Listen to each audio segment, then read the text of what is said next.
Good morning. Today is Nasiar. Today is the 23rd day of the Yom. Remember to count the Yom, everyone. And Daf Chav Gimel. So yesterday we left off in the middle of the Mishnah on Daf Chav Beis Amud Beis on the last line of the Amud. 3 words to the end of the line. We are in the middle of talking now about the Mincha of the Sotah. We went back to the Mincha of the Sotah. So we started yesterday by talking about if the Mincha becomes Tameh. So for carbon mincha, the flour, if the barley flour becomes tamei. So if it was before it went into the original Beis Hamikdash vessel, so it only has only the value of the flour is holy. It has kedushas damim, and therefore, if it becomes tamei, you redeem it for other money, and you buy a different carbon with that money.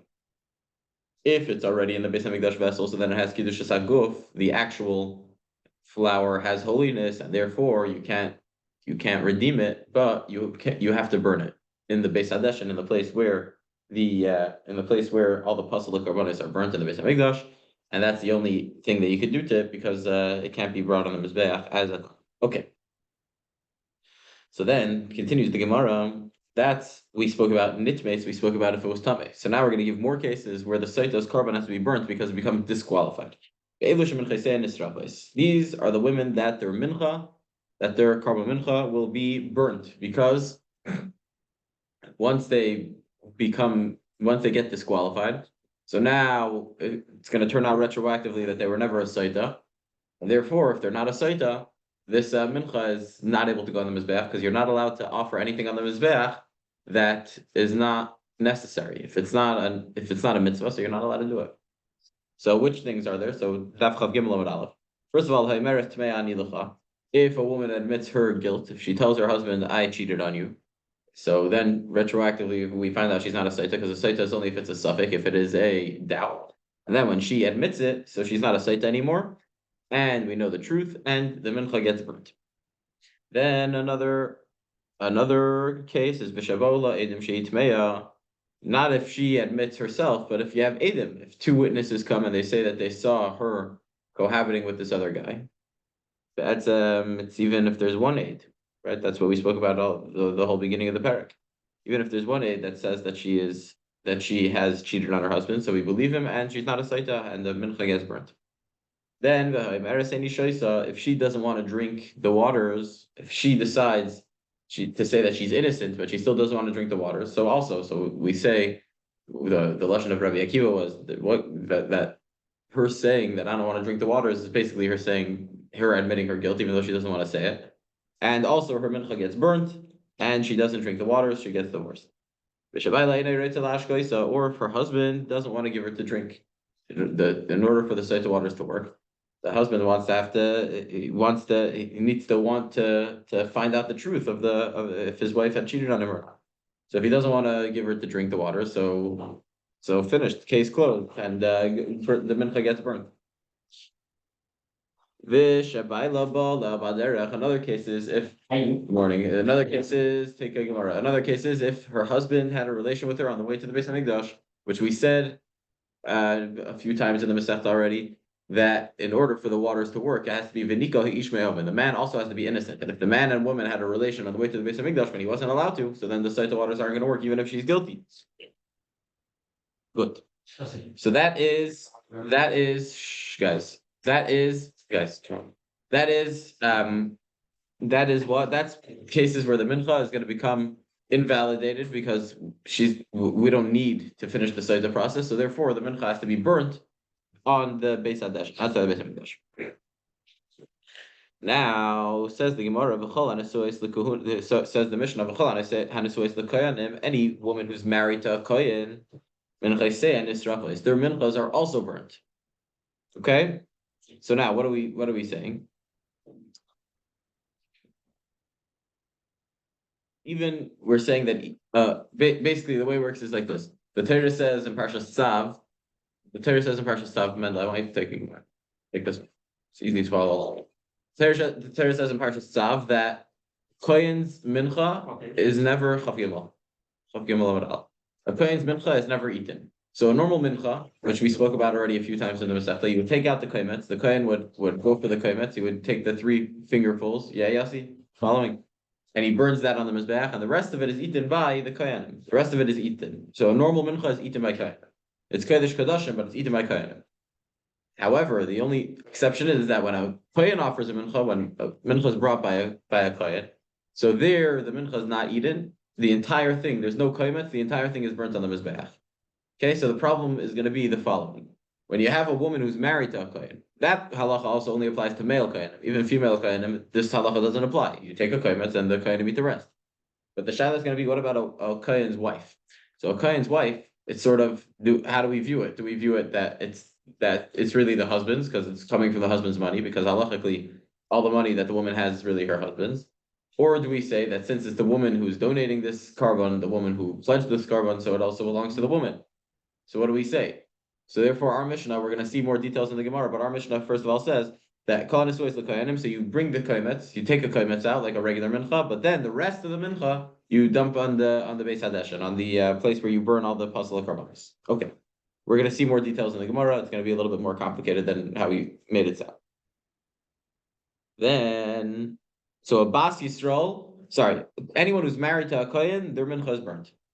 Bas Yisrael, sheni says l'kohen. Now we're going to qualify this statement. When we say someone who's married to a kohen, we mean Bas Yisrael. Bas Yisrael is a regular woman, or even a woman who is the daughter of a kohen. Any woman, really, Betzem, who marries a kohen. So minchasa nisrefes, her mincha is going to be burnt, like we mentioned before, as we explained.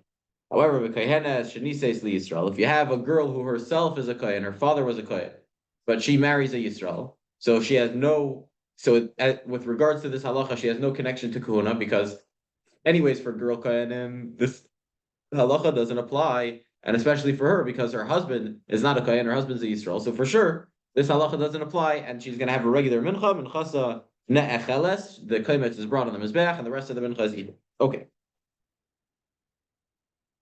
And then, the Yisrael minchasa ne'echeles. Guys, I want you to follow along. We are 7 lines from the top of the Amud of Chaf Gimel Amud. So now, once we started mentioning that a Bas Kohen who's married to Yisrael, her mincha is eaten. A Bas Yisrael who's married to a Kohen, her mincha is burned. So now we're going to start explaining differences between a Kohen, a male Kohen, and a female Kohen. Ma ben Kohen leKohenes. What's the difference between a male Kohen and a female Kohen? For halachically, so first of all, minchas Kohenes ne'echeles. A female Kohen, her mincha is like a regular mincha. You bring the kohemetz on the mizbeach, and the rest of the mincha is eaten. Minchas kohen eina ne'echeles, but a male kohen, his mincha is not eaten. The entire thing is brought on the mizbeach, and there's no kohemetz. Kohenes mischaleles. Kohenes is able to become defiled for kohenim, which means that she'll be able to do something which will make her forever usher to marry a kohen. However, the kohen ain't mischal. The kohen himself can never become defiled. We're going to explain this in the Gemara. We're going to speak about that in the Gemara. Then, kohenes mitam l'mesim. A female kohen is able to become impure to a dead body. She's able to go to a cemetery. The kohen ain't mischal. The ain't kohen mitam l'mesim. Kohen is not a male kohen is not allowed to become impure. Kohen echel b'kachei kachim, the highest level of karbanos, which is Oila, Chatas, and Asham. So an Oila, Kachei Kachim is not eaten, it goes entirely on the Mizbech. A Chatas and an Asham are Kachei Kodashim, and the leftovers of the carbon, the ones that don't go on the Mizbech, are eaten by the Koyanim in the Beis HaMikdash. So a Koyan is able to eat Kachei Kachim, a male Koyan. The Koyan is Eicheles with Kachei Kachim. But a woman Koyan is not able to eat Kachei Kachim, it's only the male Koyan. Okay. And also, by the way, a Mincha is the same thing. Kol Zachar b'Nei and a Mincha is also Kodesh Kodesh. Next. Then, once we mentioned the difference between a male kohen and a female kohen, so now we're asking B'chlal the difference between a man and a woman in halacha. What's the difference between a man and a woman? So we're going to give a bunch of different cases, 8 different cases where we see that the halacha is different by a man than a woman. Number 1, ha'ish peireya ufoireim. If a man gets tsaras, so part of the purification process when he's tameh is he has to be sitting outside the camp, and the Torah says that he has to let his hair grow long. He has to rip his clothing, and whenever people walk by, he has to scream to them that he's tameh. We learned this in Elun Maran already. So a man, this halacha of how he has to grow his hair long when he's a mitzayra and rip his clothing, that applies to a man.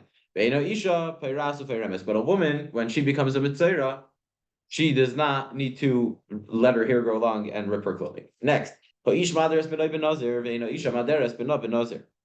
man is able to make a vow of Naziros for his son. He's able to declare that his son will be a Nazir, and that works for his son. And then the son is obligated to keep the mitzvahs of Naziros, of being a Nazir, of not cutting his hair, of not drinking wine, of not becoming impure.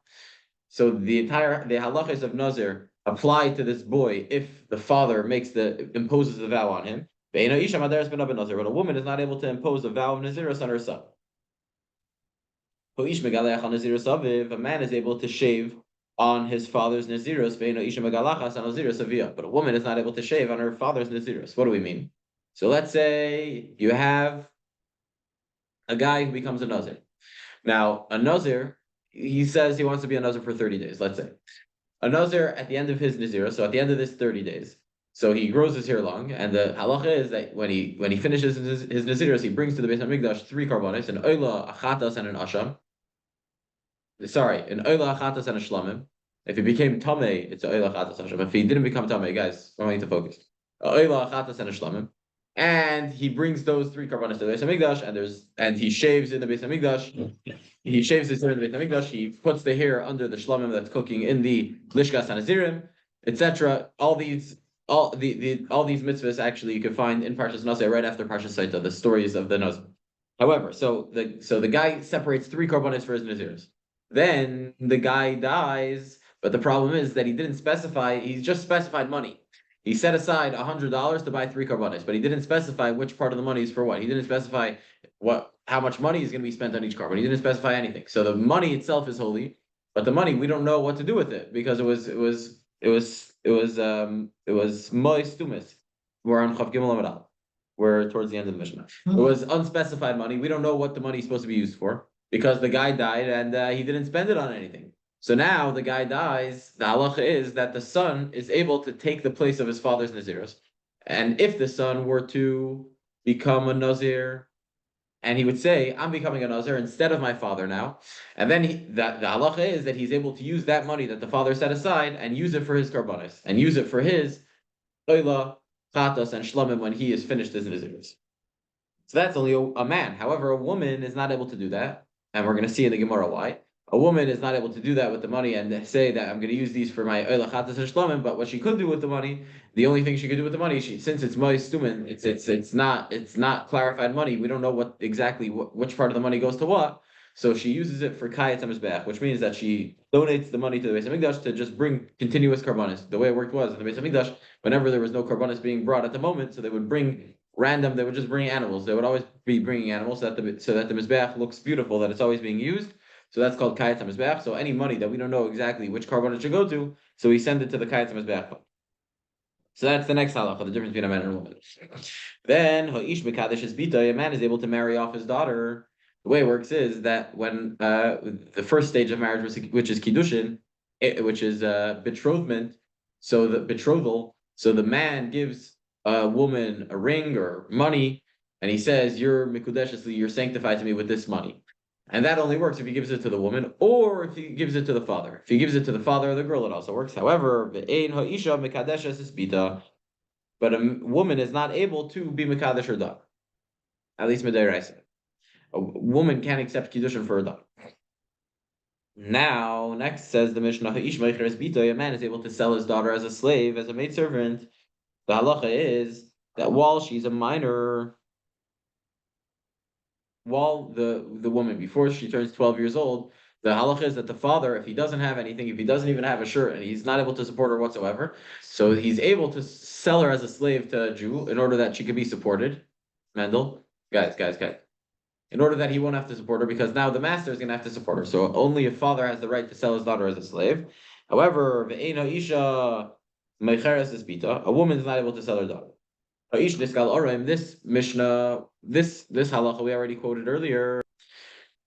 We mentioned this before earlier in the Masechta that Ho'ish Niskal Aram, a man is stoned naked when he's stoned when he gets skila, one of the 4 punishments of Bezdin, he's stoned naked. The only thing that he has on is a little covering of his private parts. However, a woman is never stoned naked. We learned this Machlekes Rabbi Yehuda and the Chachamim about if you rip the Saita's clothing, about stoning someone naked, and the Chachamim were of the opinion that a woman is never stoned naked; she's always wearing clothing because it's less dignified, it's more dignified for her. Then ish nisle ve'ein ish nisle. So another halacha.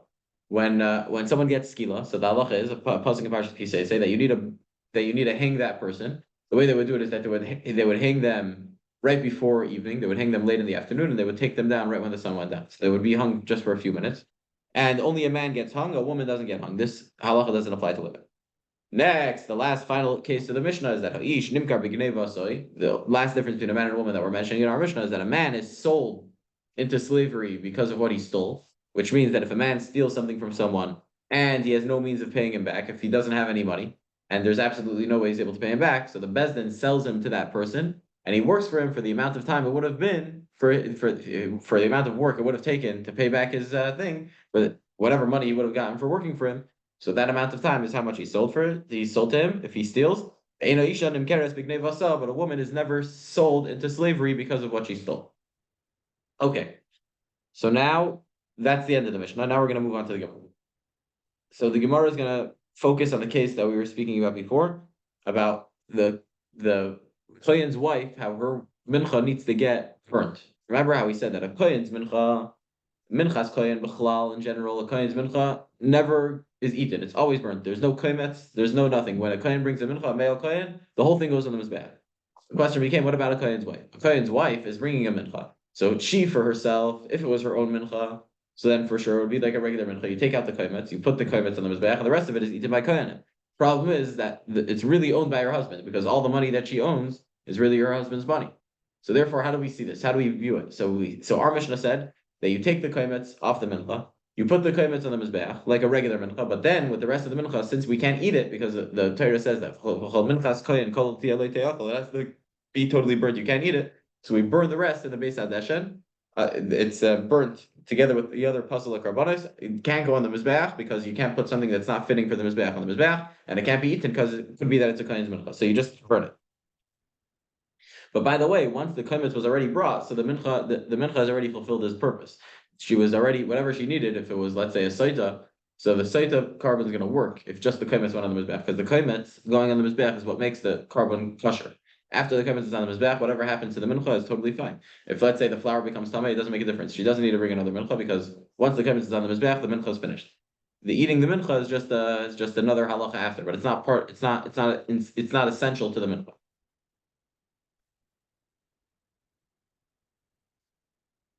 So anyone who's married to a kohen, Tanu Rabbanan, a brayso, anyone who's married to a kohen, minchasei and nisrafos, their menachos are burnt. Ketzad, how does this work? Says the brayso, kohenes levia v'Yisraelis, whether she's a kohenes, her father's a kohen, whether she's her father's a Levi, whether she's a Yisrael, shenisis l'kohen, and she marries a kohen. So ein minchasa ne'acheles, her mincha is not eaten. Why? Mipnei sheyesh lo chelek bo. It can't be eaten because since the kohen is her husband, and the kohen's mincha is never allowed to be eaten, and since the kohen is the one that's paying for this mincha, so he has a portion in this mincha, so it can't be eaten. However, on the other hand, it can't totally go up in flames. It can't go on the mizbeach like a regular carbon, like a regular kohen's mincha, that the whole thing just goes on the mizbeach straight. Because she has a portion in it, and since it doesn't need to, for her, the entire thing doesn't go on the mizbeach, so you're not allowed to put the whole thing on the mizbeach.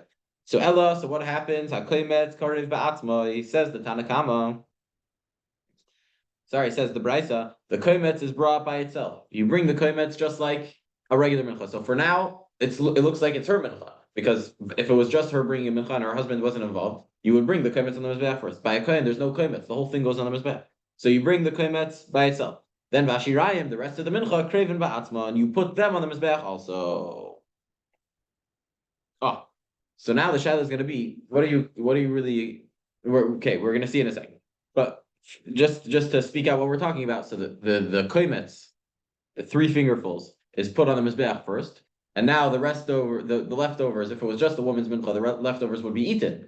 But over here, our Bryce is saying that if she's married to a kohen, unlike our Mishnah said that it has to be burnt, that it's burnt because it's puzzle, it can't be burnt on the mizbeach. This Bryce is saying that you bring it on the mizbeach, you bring it as if it was a regular carbon. So the rest is also brought on the mizbeach.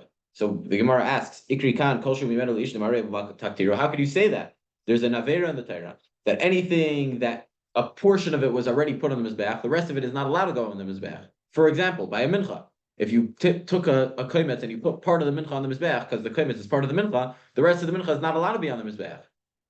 If part of an animal went on the mizbeach, you can't put the rest on the mizbeach because the Torah says, "Ki chol se'er v'chol dvash leis aktiru mimenu isha la'Hashem."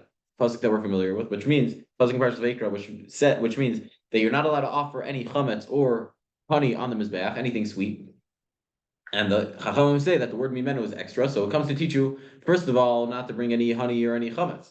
But then mimenu isha la'Hashem, if there's something that from it, if there's something that there's only a portion from it left, because some of it you already offered on the mizbeach, and now all you have left is mimenu as a portion of it. So it says the Torah, you're not allowed to bring that on the mizbeach. So how could you tell me, oh Brisa, that you first put the kometz on the mizbeach and then you put the rest of the mincha on the mizbeach? You can't do that because the kometz is part of the mincha, and that was already brought on the mizbeach. And anything that portion of it was already brought on the mizbeach, the rest of it's not allowed to go on the mizbeach. Isser Parshas Vayikra. So how could it be? So Amar Yehuda Breder of Shimon ben Pazi, Yehuda the son of Reb Shimon ben Pazi said that what do you do? He says the masik luhum l'shum eitzim. What you do is you have to be smart. You put it on the mizbeach, but you don't put it on the mizbeach for the sake of bringing it as a carbon. You put it on the mizbeach for the sake of using it as fire. So what do? The kohen first brings the kometz like a regular mincha. But then what happens with the rest of the mincha? The kohen brings it up to the mizbeach and he says the following. He says that if this should be treated like the mincha of a regular kohen, because the kohen paid for this mincha, so I'm dumping this on the fire on the mizbeach, and this should be counted as if I'm bringing the kohen's carbon on the mizbeach. Why is that not a problem? Because since you only brought a portion of it on the mizbeach, but really you had to bring the whole thing because it's a kohen's mincha, right? So it doesn't fall into this issue of I would have only brought. I already brought some of it, so I can't bring the rest because this is the kohen's mincha, and the whole thing was supposed to be brought, right? So you say that if it's the kohen's, I'm bringing this, but if it really belongs to the kohen's wife, and I'm not supposed to be bringing this on the mizbeach, so me dumping this on the fire is just as if I'm using it for firewood. It's helping out the fire. I'm not trying to get it burnt in the fire to go up to Hashem. I'm just using it to keep the fire going. Right? It's a smart loophole over here. So he says that that's what you do. That when we say that you're makar of it, you make this stipulation. If it's so now the masiklu l'shum eitzim and ki Rabbi Eliezer, just like another opinion that Rabbi Eliezer, the Tana, holds of this opinion that you're able to put something on the mizbeach that you don't really know if it should go on the mizbeach, and you're able to stipulate that it should be used as firewood, if not for the actual thing. Kedetanya, like we have a brisa that tells us like this. Rabbi Eliezer says we're talking about a case where you have an oila and a chatas. An oila is a carbon that goes entirely on the mizbeach. A chatas is a carbon that part of it goes on the mizbeach and the rest of it is eaten by the kohanim. And now you already did the avodah. You put the blood on the mizbeach, you put the parts on the mizbeach, fine. But now you have the limbs, the emurim, so a part of a chatas which normally would be eaten.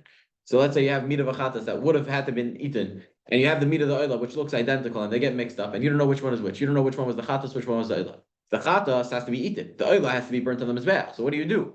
If you tell the kohanim to eat it, you can't do that because if they're eating the oila, that's an avera. You can't say put it on the mizbeach because you can't put the chat because the oila could go on the mizbeach because the oila is supposed to be burnt, but you can't put the chatas on the mizbeach because part of it was already put on the mizbeach. The same problem that we had before. So Rabbi Eliezer says that what do? You're not allowed to bring it up on the mizbeach for a pleasant fragrance. You're not allowed to bring it up for the sake of being a carbon. However, you are allowed to bring it up as a on the mizbeach. This loophole, they are able to bring it up on the mizbeach as if it's firewood. So he says that what do? You bring both meats, you put it on the mizbeach, and you say, if this is the chatas, so this is just firewood. If this is the oilos, then this is a real carbon. Yeah, so that's the opinion of the brisa, who says very simply that going back to the mincha of the kohen's wife, you bring the kohen on the mizbeach, and then the rest of the mincha you say if this belongs to the kohen, so this is being burnt as the halacha is with the kohen's mincha. If this is the kohen's wife, so we're just using it as fire. So now, Hanicha the Rabbi Eliezer. So your whole logic works according to Rabbi Eliezer, the Islay Haisvara, which holds with this Indian that you could use it as fire. What do you hold with this loophole? El the Rabbanim. But what about the Chachamim who don't hold to this loophole? That they argue with Rabbi Eliezer. They say that you can't do this by the chatas and the asham. So the chatas and the yada. The leislu haisvara my amrile. So what are you going to say? How do they fit with this brisa about the mincha of a kohen's wife? It says the Gemara, the avdilahu kirabelazar Reb Shimon. So they do something else. You're right. They don't hold that it should be what's it called? that it should be burnt on the mizbeach. As if it's firewood, they hold of a different mechanism, which Rabbi Elazar Reb Shimon says, which is Tanya, Rabbi Elazar Reb Shimon Eimer Hakimitz Korev Ba'atzmei Vashirayim Mispazrin. Oh, so what are we talking about? We're talking about now. We mentioned this in Elul Nemarin that normally a kohen's mincha, when the Torah says that a kohen's mincha is totally burnt on the mizbeach, it's talking about a mincha that he donates. What happens to mincha that he's obligated to bring? With a mincha that he's obligated to bring. So the Torah says in Parshas Vayikra that there's 3 cases where if a man does an avera, he has a chatos oila v'yored. We spoke about this at the end of Parshas Vayikra. They are shvuas ha'edos. If a man swears falsely that he doesn't know testimony about something, they are there's tumas mikdash if he accidentally goes into basic mikdash tameh. And what's the other case? Whatever, I don't remember. The point is, it's 3 times, not shvuas b'kadin. Shvuas b'kadin is an asha. The shvuas the carbon elevator means that if he's rich, he brings an animal. If he's poor, he brings birds, and if he's really poor, he brings a mincha. So let's say if a kohen did one of these averis and he has to bring one of these carbonis. So he brings a carbon elevator, and then he's very poor and he's bringing a mincha. So the question is, do we treat this mincha like a regular mincha of a kohen, that the entire thing goes on the mizbeach, or do we treat the mincha like a regular mincha of a regular person, that the kohen goes on the mizbeach and the rest is eaten by kohen? So what's the question? In the pasuk over there in Parshas Vayikra, it says that v'haisa la kohen kam mincha, that this mincha that the kohen brings in the Elav Yerid for this avera, it should be to the kohen like the mincha. So the question is, does that mean that it should be to the kohen like the mincha of a regular minchas kohen, that the whole thing is burnt, or does it mean that v'haisa la kohen kam mincha, that it should be like a regular mincha, not of a kohen's mincha, of a regular mincha, that the kohen goes on the mizbeach and the rest is eaten by kohen? So it's a shaila. So the Tanya, the Brisa says like this. Rabbi Elazar Reb Shimon Omer. So over there it's a machlekes. The Tanna Kama says that we treat it like a. What did we say? Let's look in Rashi. Shimon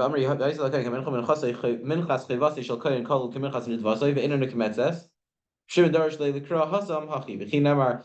V'haisa la'koyin kimin chasoi le'namar ela kimin chas choyte shel Yisrael. Ma shel Yisrael nikmetzes av min chas choyte shel koyin nikmetzes ima min chas Yisrael. So we said, so Rashi fills in that in the Bryce over there, it starts by saying that the Tanna Kama holds that the entire thing is burnt on the mizbeach. They hold that it means that it's like a kohen's mincha. The Reb Shimon holds that it's like a regular mincha. That part of it is burnt on the mizbeach, the kohetz. And then the rest of it, what do you do with it? The rest of it you burn. The rest of it you burn on the mizbeach separately. Why?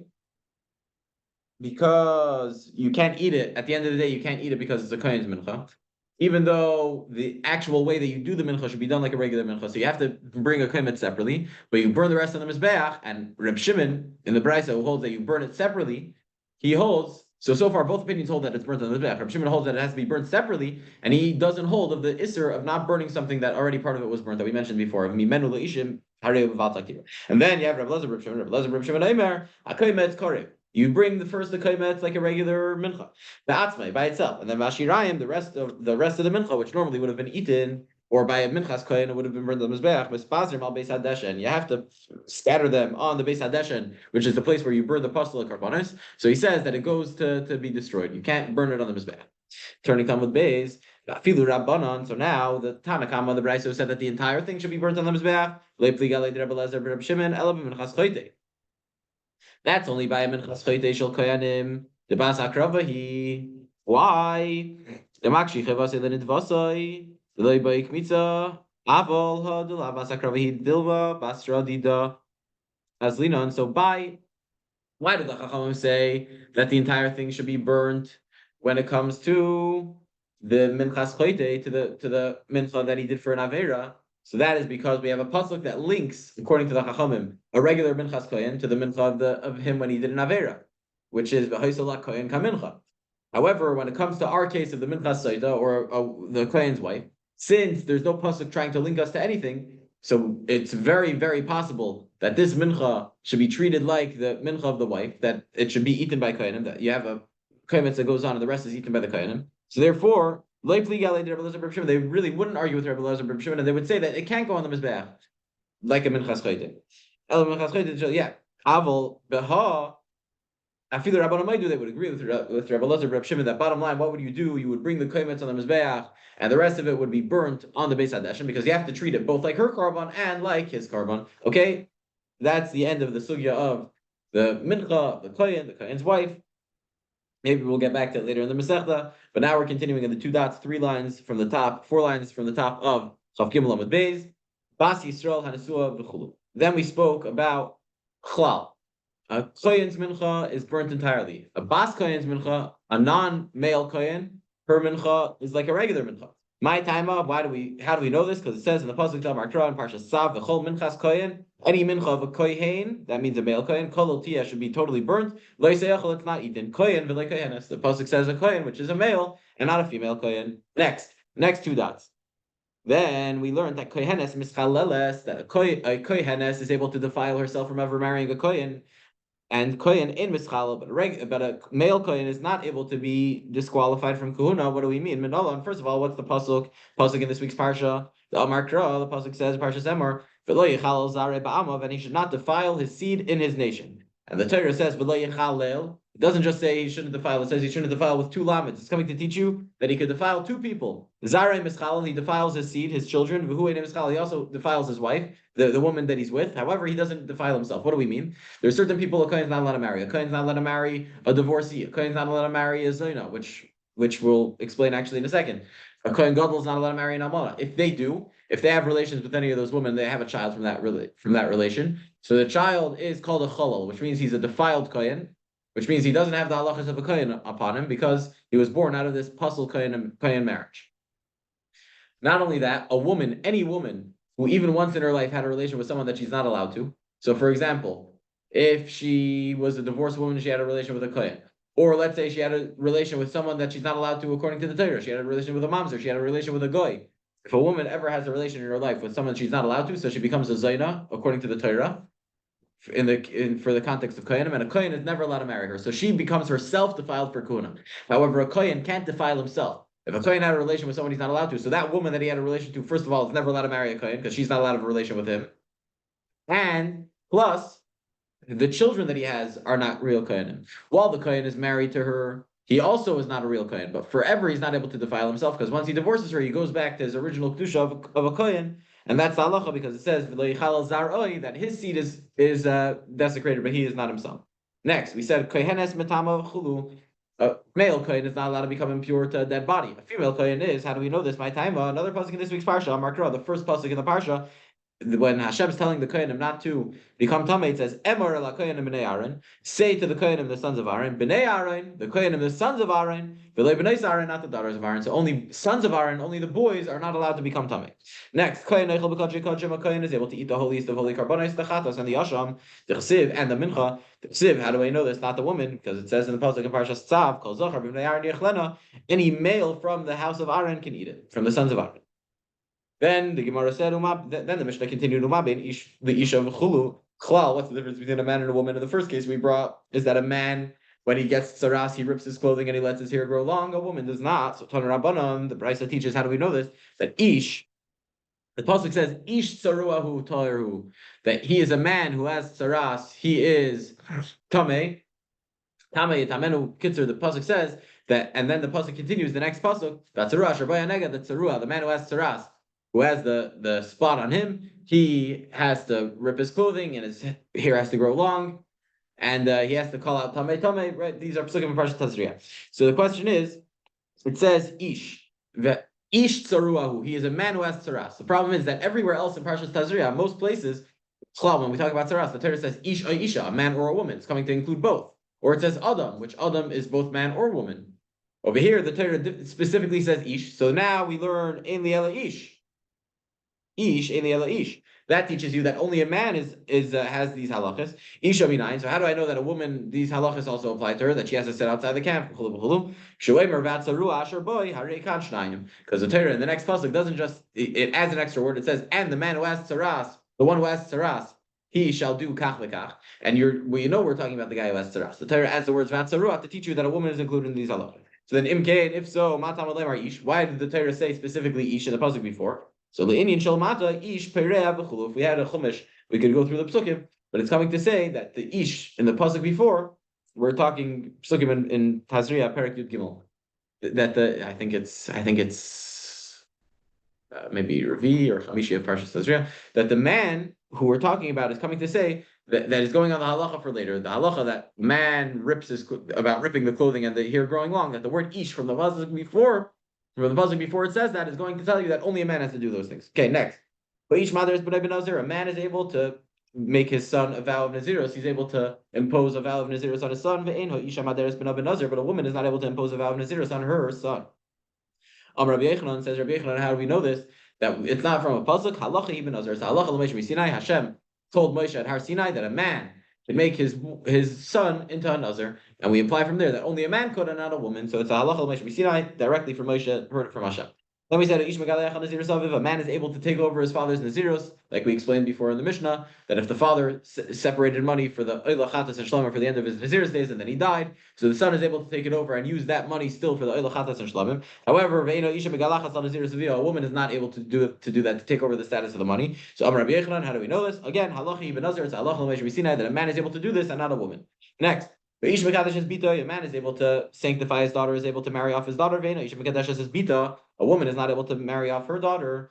Siv, how do we know this? The pasuk in Parshas Kisei when it's talking about the Maitzi Shemra, which is a man who claims that his wife had a relation with another man during the time that they were engaged, during the time between Kiddushin and Eris and Isuin, and there's a whole system that has to go into place. He has to bring Eidim, and it says over there that part of the story is the man.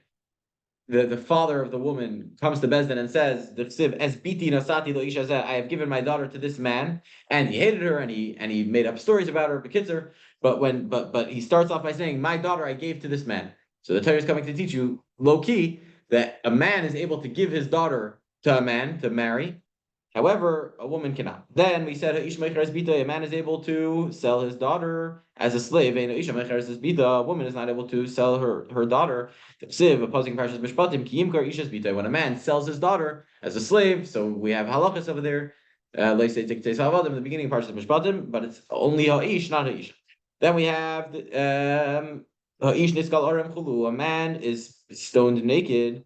And a woman's not stoned naked. My time, what's the reasoning? Pasuk. Also in this week's parsha, in the end of this week's parsha, we have a story of a guy that blasphemed Hashem's name and he got stoned.